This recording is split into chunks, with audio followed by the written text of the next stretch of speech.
Flávio Bolsonaro mentiu, de novo. Mentiu para você, eleitor de direita, para mim, jornalista, para os colegas dele de PL e para os coordenadores de sua pré-campanha. Mentiu para todo o Brasil.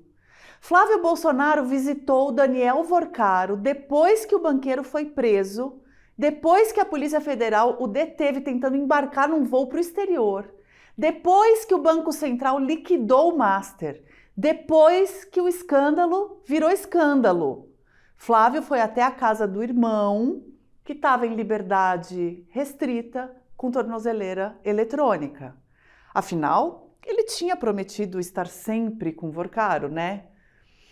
Na sexta-feira passada, em entrevista à CNN Brasil, Flávio Bolsonaro disse, abre aspas, pode vazar um videozinho mostrando o estúdio que eu possa ter enviado para ele, algum encontro que eu possa ter tido com ele. Foi tudo para tratar sobre o filme, não vai ter surpresinha, fecha aspas. Teve surpresinha. A visita de Flávio com Vorcaro, já flagrado, preso e solto em liberdade restrita, veio à tona, revelada pelo Metrópolis, e agora ele jura que foi lá para romper o relacionamento, a broderagem. Esta terça-feira havia sido programada para ser o dia da recuperação. Flávio convocou as bancadas do PL na Câmara e no Senado para dar explicações sobre o escândalo original, os 134 milhões de reais pedidos a Vorcaro para financiar o filme Dark Horse, revelado pelo Intercept Brasil. A ideia era recalibrar, coordenar melhor a resposta, mostrar ao partido que a candidatura de Flávio seguia de pé. A proposta na mesa era apresentar o tal contrato em que os termos do patrocínio oculto do Master teriam sido firmados e dar transparência aos gastos do filme. Deu errado, né? Os correligionários de Flávio foram pegos de surpresa. Saíram lá da reunião com mais essa surpresinha para explicar. Em vez disso, Flávio se viu ladeado da bancada com a presença marcante de Sérgio Moro e a ausência ainda mais marcante de Nicolas Ferreira, dando entrevista sobre a tal visita. Em seguida, a sua assessoria vazou o trailer do filme do Azarão, que tem tudo aquilo que se espera. E, instantes depois, um texto sobre escala 6x1, uma promessa de campanha de manter benefícios da CLT para os autônomos, mas dando liberdade para o empreendedor e, principalmente, mirando as mulheres, as mães solo. Nada de concreto, tá? Só diversionismo mesmo. Esse é o tamanho do desespero que bateu na campanha.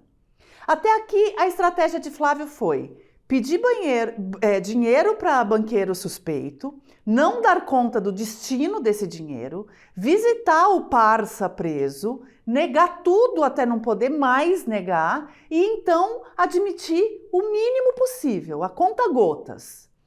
A primeira pesquisa, depois do escândalo original, pesquisa da Atlas Bloomberg, mostrou que o impacto já começa a ser sentido. Flávio aparece 6 pontos atrás de Lula. Ao mesmo tempo, o levantamento aponta que 84% dos eleitores de Jair Bolsonaro dizem que Flávio deve manter sua candidatura. E 65% dos brasileiros que souberam do caso dizem que as revelações não surpreenderam. O país já sabia o que o Flávio é, né? Mas Flávio não é só Flávio. Ele é o nome em torno do qual a direita brasileira organizou sua aposta eleitoral para 2026. E a direita foi em peso à coletiva desta terça defender esse nome, pelo menos a direita do PL. As bancadas foram lá. Não para avaliar se a candidatura ainda faz sentido, mas para fechar a fileira. Porque a direita chegou a 2026 sem ter produzido agenda, programa, nada além do bolsonarismo e do antipetismo. Perdeu chances preciosas disso, até que não precisou mais. Se rendeu ao sobrenome que já construiu tudo. E, enquanto o nome ungido por Jair Bolsonaro existir como candidato, ninguém no campo precisa fazer o esforço de inventar outra coisa. Nos cenários da Atlas, sem Flávio e sem Michele, Zema e Caiado disparam, o que confirma que há voto conservador disponível, represado sob o peso do sobrenome Bolsonaro. O campo está refém de um nome que ele mesmo sabe que tem teto baixo. Flávio já tem 52% de rejeição, é o candidato mais rejeitado do campo e aparece pela primeira vez acima do próprio Lula e do pai. Sabe o que isso me lembra? E pode parecer até uma doideira, mas me lembra a convocação de Neymar para a Copa e o tanto que a seleção se deixou ficar refém dele. Quer entender a minha comparação? Então fica aqui comigo. Eu sou a Flávia Tavares, editora do Meio.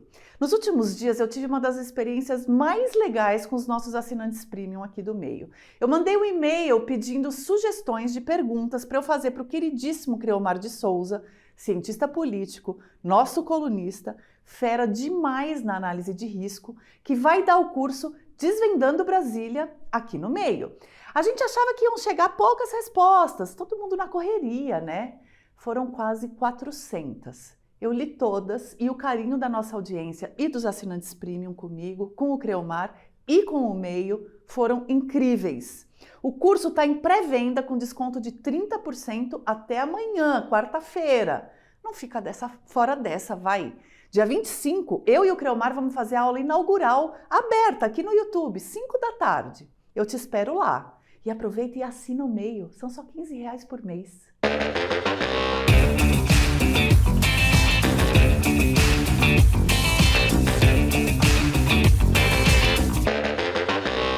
Antes mesmo de Ancelotti anunciar a lista dos convocados, o PL publicou um vídeo de inteligência artificial com Flávio Bolsonaro de camisa 10 da seleção. A legenda, abre aspas, Flávio é Neymar, Neymar é Flávio. Depois que a convocação saiu, mais posts em tom de vitória política, como se fosse um gol da direita, como se a Copa fosse deles. Já Neymar comemorou bem a seu estilo. Assim que ouviu seu nome, postou uma publi de bet para 230 milhões de seguidores, muitos deles crianças e adolescentes. Em seguida, mais publis, todas no tom de fiquem caladinhos, que craques em má fase costumam fazer quando voltam a balançar as redes. Ancelotti depois revelou que cedeu à pressão pela convocação muito por conta do lobby dos parças de seleção de Neymar. Neymar não se tornou uma figura política ontem. Desde 2022, quando entrou na super live da campanha bolsonarista, cantou jingle, fez o 22 com as mãos, ele escolheu um time, até antes disso. Tudo certo, é legítimo. Só que essas coisas marcam a vida de um atleta, né? Daí que a Copa, que em outros anos funcionaria como pausa do noticiário político, volta carregada de ideologia. Neymar em campo é, inevitavelmente, Neymar político em campo. Cada jogo vai reacender a mesma divisão. Agora, o amor pelo futebol e a vontade de ser hexa dos brasileiros tem potencial de transcender isso. Já foi assim em 2022, quando muitos se renderam ao clima da Copa e superaram a divisão. A ver, ainda assim, a Copa se torna sobre Neymar. Joga ou não joga? Tá causando no vestiário? Machucou? É um protagonismo que ele tá longe de merecer em 2026. E assim a seleção fica, mais uma vez, a serviço de Neymar, e não o contrário. Flávio e Neymar têm, em alguma medida, a mesma lógica de apelo. Os dois são sustentados pela lealdade de um grupo, cabe dizer aqui, um grupo predominantemente masculino, no momento em que o desempenho objetivo não justificaria a aposta. Os dois operam pelo mesmo manual sob pressão, a narrativa de perseguição como defesa, o grupo como escudo, qualquer cobrança externa como ataque injusto. Neymar, que jura garra e paixão, posta publi assim que é convocado. Flávio, que se apresenta como um homem de Deus e da moralidade, age com o mesmo descontrole do pai. Não é coincidência que esse apelo ressoe mais fortemente entre homens, especialmente jovens. O bolsonarismo sempre teve no eleitorado masculino uma de suas bases mais sólidas. O professor Jairo Nicolau me contou na edição de sábado do Meio sobre como esse apoio é particularmente relevante entre quem tem ensino médio, garotos jovens. E Neymar encarna um tipo de masculinidade que fala diretamente com esse público. O craque genial que não deve satisfações, que excede nos erros e segue sendo celebrado, que confunde irreverência com impunidade e depois chama isso de autenticidade. É como se fosse uma versão gramada do mito. Flávio não tem o carisma de nenhum dos dois, nem de Jair nem de Neymar, mas é herdeiro desse mesmo código, dessa linguagem. E se depois de tudo que está vindo à tona, a direita ainda escolher Flávio como seu camisa 10, estaremos diante do mesmo fenômeno. Um campo político inteiro a serviço de uma família e não o contrário. É absolutamente lamentável.